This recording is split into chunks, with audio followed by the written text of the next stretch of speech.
అందరికీ నమస్కారం. ఈరోజు కథ హిట్లర్ ఎపిసోడ్ 73 హాస్ని మెమరీ. ఇక స్టోర్లకు వెళ్తే హాస్ని వాళ్ళ కంపెనీ క్యాంటీన్లో లంచ్ చేయడానికి ఆమెతో కలిసి వెళ్ళాడు విరాట్. అక్కడ ఫుడ్ టేస్ట్ నచ్చకపోవడంతో ఆమెను కోప్పడి వేరే రెస్టారెంట్ నుండి లంచ్ తెప్పిస్తాడు. ఆ టేస్ట్ ఆమెకు కూడా నచ్చడంతో ప్రతిరోజు అక్కడి నుండే వస్తుందని మెనూ కార్డ్ ఆమె చేతిలో పెడుతూ అన్నాడు.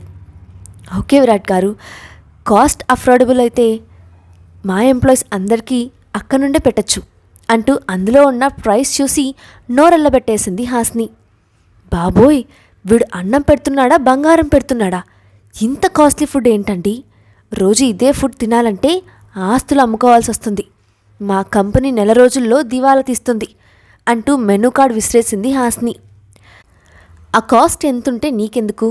నిన్నెవడు డబ్బులు అడగడు కదా, ఇంకెందుకు ఈ గోలా అని నిర్లక్ష్యంగా అన్నాడు విరాట్.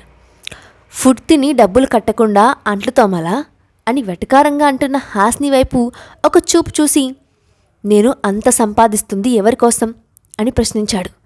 అతని వైపు అయోమయంగా చూస్తూ ఎవరి కోసం అని అడిగింది హాస్ని. ఇడియట్, నేను నీ కోసం కాకపోతే ఇంకెవరి కోసం కష్టపడి సంపాదించాలి? ఇదంతా నీకోసమే కదా. హ్యాపీగా నచ్చింది తిని నచ్చినట్లు ఉండక నీకెందుకు ఈ పిసినార్తనం అని సీరియస్గా చూశాడు విరాట్. ఇప్పుడంటే నా కోసం సంపాదిస్తున్నారు, మరి మన పెళ్ళికి ముందు ఎవరి కోసమో అని ఆలోచిస్తున్నట్లు ఫేస్ పెట్టింది హాస్ని. నాకు కాబోయే పెళ్ళాన్ని కోటలో మహారాణిలా చూడాలని, ఎలాంటి లోటు ఉండకూడదని సంపాదించాను అని అన్నాడు విరాట్. ఆ మాటకి హాస్నికి ఎలా రెస్పాండ్ అవ్వాలో అస్సలు అర్థం కాలేదు. కానీ ఏదో ఒకటి మాట్లాడాలని చూస్తూ అంత డబ్బు నేనెలా ఖర్చు పెడతాను అని అడిగింది. ఎలా ఖర్చు పెట్టాలో బాగా ఆలోచించి డిసైడ్ చెయ్యి అని చెప్పాడు విరాట్. సరే, నేను కీర్తితో కలిసి బయటకు వెళ్తున్నాను అని పైకి లేచిన ఆమె చేయిని పట్టుకొని, ఇక్కడ నన్నొక్కటే వదిలేసి తనతో వెళ్తావా అని అడిగాడు విరాట్. ఆ క్షణం హాస్ని అలా వెళ్ళిపోతూ ఉంటే ఏదో మిస్ అవుతున్నట్లు ఫీలింగ్ బాగా అనిపించింది. ఆమె ప్రెజెన్స్ ఇంకా కావాలని ఫీల్ అయ్యాడు విరాట్. మీతో వెళ్తే అస్సలు ఎంజాయ్ చేయలేను, రిస్ట్రిక్షన్స్ ఉంటాయి. నాకు ఆడుతూ పాడుతూ పక్షిలా స్వేచ్ఛగా ఉండాలని కోరిక. మీతో ఉంటే పంజరంలో చిలకలా 24 గంటలు బాడీగార్డ్స్ని వెంటేసుకొని తిరగాలి. నాకంత బంఫర్ ఆఫర్ వద్దమ్మా అని నార్మల్గా చెప్పి అక్కడి నుండి పరిగెత్తుకుంటూ వెళ్ళిపోయింది హాస్ని. ఆమె క్యాజువల్గా చెప్పినప్పటికీ ఆ మాటలు అతని మనసును నేరుగా తాకాయి. ఒక్క క్షణం తప్పు చేస్తున్నానా అనిపించింది. అనవసరంగా తన ఫ్రీడమ్ నా వల్ల పోతుందా అని బాధపడ్డాడు.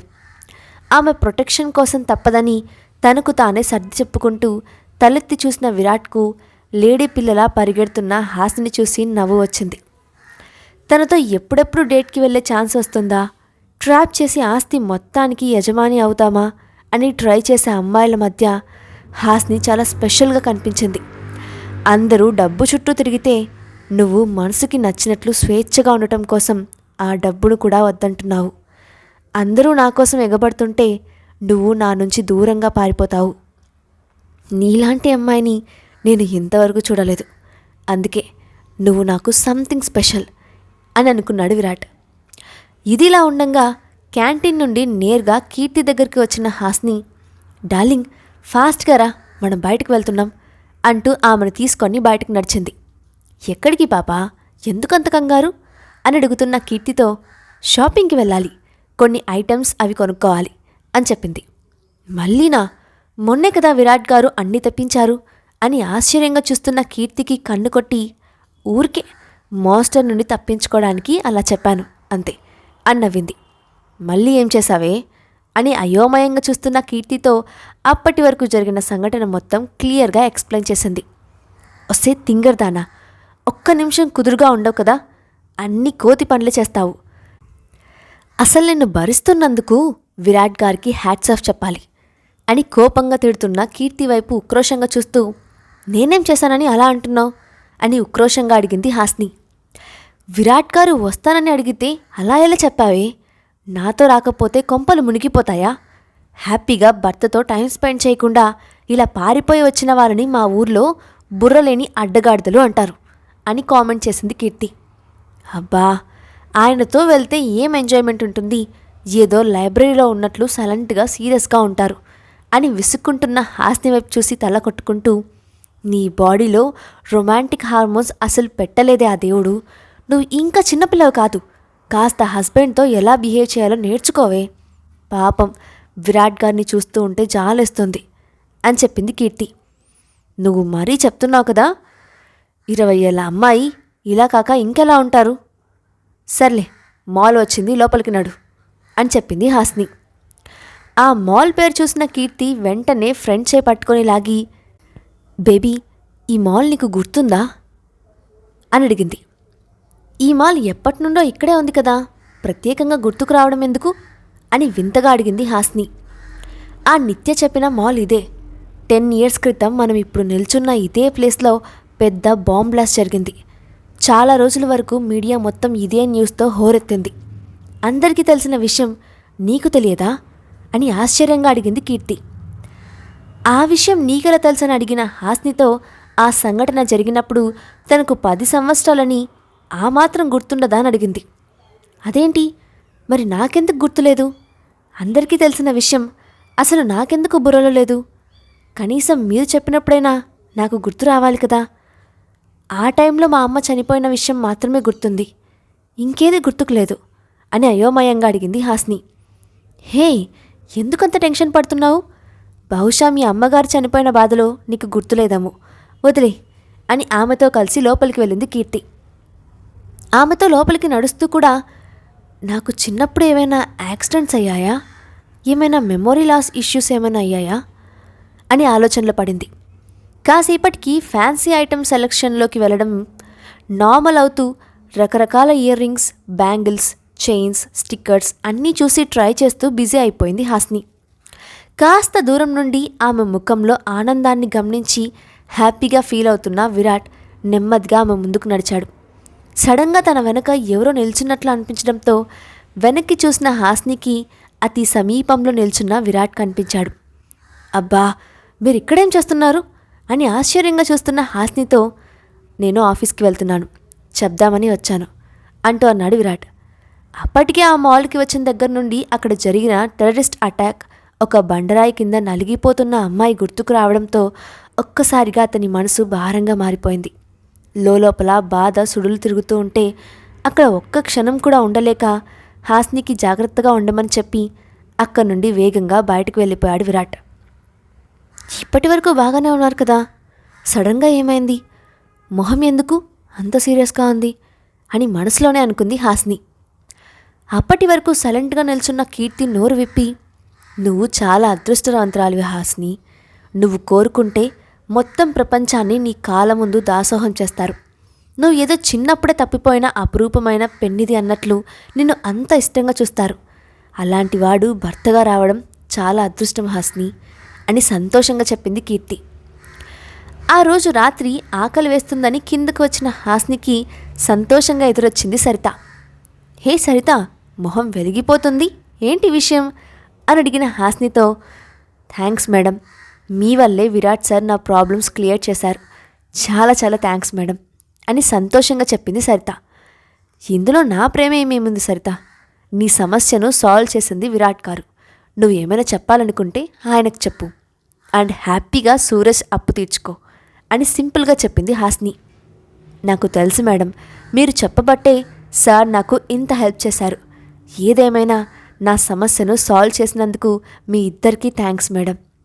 అది సరే కానీ ఈ సమయంలో కిందికెందుకు వచ్చారు మేడం అని అడిగింది సరిత. బాగా ఆకలిగా ఉంది సరిత, తినడానికి ఏదైనా తీసుకురా అని చెప్పిన హాస్నితో, అస్సలు కుదరదు మేడం, మీరు ఈ టైంలో తింటే విరాట్ సార్ తిడతారు, మీ హెల్త్కి అంత మంచిది కాదు అని చెప్పింది సరిత. అబ్బా, విరాట్ గారికి నేను చెప్తానులే, నువ్వు ఊరికే వరి అవ్వకు అంటున్న హాస్ని మాటలకి ఒప్పుకోకుండా, నేనేం విన్న మేడం, మీకు మంచిది కాదన్నప్పుడు ఆ పని నేనెందుకు చేస్తాను, వెళ్ళి పడుకోండి అని ఖచ్చితంగా చెప్పింది సరిత. అంతేనా? ఇప్పుడేమో నేనంటే అభిమానం కారిపోయినట్లు మాట్లాడావు, అంతలోనే నీ స్వామి భక్తి చూపావు, ఎంతైనా మీరిద్దరూ ఒకటే అని ముఖం మార్చుకొని ఫాస్ట్గా రూమ్లోకి వచ్చి గట్టిగా డోర్ క్లోజ్ చేసింది హాస్ని. ఆ సౌండ్కి తలెత్తిన విరాట్, ఎందుకంత గట్టిగా వేశావు, పిచ్చి ఏమైనా పట్టిందా అని కోపంగా అన్నాడు. ఎవరికి పిచ్చి? మీకు పిచ్చి. మీ ప్యాలెస్లో ఉన్న వాళ్ళందరికీ పిచ్చి. ఆ దేవుడు మీలాంటి వాళ్ళ మధ్య నన్ను పడేసి నాకు తీరని అన్యాయం చేశాడు అని ఉక్రోషంగా అంది హాస్ని. ఇప్పుడేమైందని అంత సీరియస్ అవుతున్నావు అని అయోమయంగా చూశాడు విరాట్. ఆమె సమాధానం చెప్పకుండా బుంగమూతి పెట్టుకొని కూర్చోవడం చూసి అతనికి నవ్వు వచ్చింది. దాంతో ఆమె దగ్గరికి వచ్చి ముక్కు పట్టుకొని లాగుతూ, ఇప్పుడు నీకు వచ్చిన అంత పెద్ద సమస్య ఏంటి అని అడిగాడు విరాట్. నాకు చాలా ఆకలి వేస్తోంది. కిందకి వెళ్ళి సరితాను ఏమైనా పెట్టమని అడిగితే మీరు తిడతారని చెప్పి ఏమీ ఇవ్వలేదు. నేను ఆకలితో కళ్ళు తిరిగి పడిపోతే ఎవరిది బాధ్యత అని కోపంగా అడిగింది హాస్ని. డిన్నర్ చేసి 2 గంటలు కాలేదు, అప్పుడే ఆకలేంటి? ఇదంతా పేస్ట్రీస్ కోసం వచ్చే ఆకలే కదా అని ఆమె వైపు ఓరగా చూశాడు. ఒకే ఒక్కటి తింటాను విరాట్ గారు, ప్లీజ్. నా బుజ్జి బొజ్జకు చాలా ఆకలి వేస్తుంది. కావాలంటే చూడండి ఎంత లోపలికి వెళ్ళిపోయిందో అంటూ అతని చేతిని తన పొట్ట మీద పెట్టి మరీ చూపించింది హాస్ని. ఒక్కసారిగా ఆమె అలా చేయడంతో విరాట్ చేతికి కరెంట్ షాక్ కొట్టినట్లయింది. గాడ్, ఈ ఈడియట్ తెలిసి చేస్తుందో తెలియక చేస్తుందో అర్థం కావట్లేదు. బాడీ ఎదిగినా బ్రెయిన్ అస్సలు ఎదగలేదు. చేతిని తీసుకెళ్ళి అక్కడ పెడితే నా బాడీలో హార్మోన్స్ ఊరుకుంటాయా? ఇందుకు కదా దీన్ని తింగరి అనేది అని ముద్దుగా తిట్టుకుంటూ, నిజమే బేబీ, పొట్ట లోపలికి వెళ్ళిపోయింది పాపం అంటూ చేత్తో సున్నితంగా తడుముతూ బొడ్డు మధ్యలో సర్కిల్స్ తిప్పాడు. అప్పటికి పాపకు తను చేసిన పిచ్చి పని తెలియలేదు. దాంతో అప్పటి వరకు నోటికి రెస్ట్ లేకుండా లొడలొడ వాగుతున్నది కాస్త ఒక్కసారిగా సైలెంట్ అయిపోయింది. అంతకంతకు అతని అల్లరి ఎక్కువ అవుతూ ఉంటే తడబడుతూ, నేను బయటికి వెళ్తాను అంటే అతన్ని వెనక్కి నెట్టి ముందుకు కదిలిన హాస్నితో, ఇప్పుడెక్కడికి వెళ్తున్నావు అని అడిగాడు విరాట్. ఈ ప్యాలెస్ అనే సామ్రాజ్యం వదిలి ఎక్కడికి వెళ్తాను? ఏదో కాసేపు అలా చల్లగాలికి తిరిగొస్తాను. ఇక్కడే ఉంటే ఆకలితో పోయేలా ఉన్నాను అని తిట్టుకుంటూ గార్డెన్లోకి నడిచింది. కాసేపటి తర్వాత అక్కడికి వెళ్ళిన విరాట్ మౌనంగా ఉయ్యాల్లో కూర్చున్న హాస్ని పక్కన కూర్చొని చేతిలో ప్లేట్ ఆమె ముందు పెట్టాడు. ఆ ప్లేట్లో పేస్ట్రీస్ అని చూడగానే, ఇదంతా నాకేనా అని మెరిసే కళ్ళతో అంది హాస్ని. నీకే, దీనికోసమే కదా మొహం మార్చుకొని కూర్చున్నా, తిను అని తనే స్వయంగా తినిపించాడు విరాట్. థ్యాంక్స్ విరాట్ గారు అంటూ అతనితో కబుర్లు చెప్పుకుంటూ హ్యాపీగా ప్లేట్ మొత్తం ఖాళీ చేసింది హాస్ని. ఆమె తినడం పూర్తి చేసిన వెంటనే ఒక్క ఉదుటిన పైకెత్తి ఒళ్ళో కూర్చోబెట్టుకున్నాడు విరాట్. ఏం చేస్తున్నారు మీరు? మనమేమైనా బెంచ్ మీద కూర్చున్నాం అనుకుంటున్నారా? ఉయ్యాల్లో ఉన్నాం. నేను పడిపోతాను, నా నడ్డి విరిగితే మీదే బాధ్యత అని భయంతో అరుస్తూ విరాట్ మెడ చుట్టూ చేయివేసి గట్టిగా పట్టుకుంది హాస్ని. నేనుండంగా నీకేమవుతుంది అని చిన్నగా నవ్వుతూ ఆమెను పొదవి పట్టుకొని తలను తన భుజం మీద అడ్జస్ట్ చేసి జాగ్రత్తగా పట్టుకున్నాడు. ఆ చల్లని గాలి, ప్రశాంతమైన వాతావరణంలో ఒకరి కంపెనీ ఒకరు ఆస్వాదిస్తూ గడిపారు. కాసేపటికి ఆ చల్లని వాతావరణానికి ఆమె అక్కడే నిద్రపోవడంతో జాగ్రత్తగా గదిలోకి తీసుకెళ్లి పడుకోబెట్టి తను కూడా నిద్రపోయాడు విరాట్. ఇదిలా ఉండగా అర్ధరాత్రి 1 గంట ప్రాంతంలో అందరూ గాఢ నిద్రలో ఉన్న సమయంలో హఠాత్తుగా నిద్ర మేల్కొంది అనసూయ. ఆమె ఒళ్ళంతా చెమటతో తడిసిపోయింది. నేను ఒప్పుకోను, ఇలా జరగడానికి వీల్లేదు.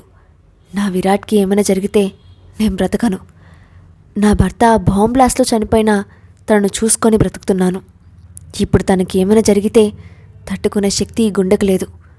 పంపించేయాలి. ఎట్టి పరిస్థితుల్లోనూ ఆ హాస్నిని నా కొడుకు జీవితంలో ఉండడానికి వీల్లేదు. తన వల్ల ఎప్పుడూ ప్రమాదమే. కేవలం నా కోసం ఆమెను బలవంతంగా వివాహం చేసుకున్నాడు. నా కొడుకుకి తగినది కాదు అని ఏదేదో అనుకుంటూ రాత్రంతా నిద్ర లేకుండా గడిపింది. మరుసటి రోజు ఉదయం కాస్త లేట్గా లేచిన అనసూయ దగ్గరికి మెయిడ్ వచ్చి, మేడం, మీకోసం నిత్య మేడం వెయిట్ చేస్తూ ఉన్నారు, పిలవమంటారా అని అడిగింది. వద్దు, నాకిప్పుడు ఎవరినీ కలవాలని లేదు, పొమ్మని చెప్పు అని లేచి వాష్రూంలోకి వెళ్ళిపోయింది. బయటకు వచ్చిన సర్వెంట్ని చూసి, మీ పెద్ద మేడం ఏమన్నారు అని అడిగింది నిత్య. మేడం ఇప్పుడు ఎవరిని మీట్ అవ్వరంట, మీరు వెళ్ళిపోండి మేడం అని అక్కడి నుండి వెళ్ళిపోయింది మేడ్. ఇప్పుడు ఏం చేయాలి? ఈ ముసలావిడ్ని ఎలాగైనా మంచి చేసుకుంటేనే నేను అనుకున్నది అవుతుంది అని అప్పటికప్పుడు ఏం చేయాలో ఆలోచించింది నిత్య. అనసూయను మీట్ అవ్వడానికి నిత్య ఎలాంటి ప్లాన్ వేస్తుంది? అనసూయ వల్ల హాస్నికి ఏమైనా ప్రమాదం ఉందా? నెక్స్ట్ పార్ట్లో చూద్దాం. ఈ స్టోరీ అప్డేట్ ఎలా ఉందో కింద కామెంట్ బాక్స్లో మీ ఒపీనియన్ని షేర్ చేయండి. అలాగే ఇలాంటి మరిన్ని స్టోరీస్ కోసం మా ఛానల్ని తప్పకుండా సబ్స్క్రైబ్ చేసి పెట్టుకోండి. Thanks for watching.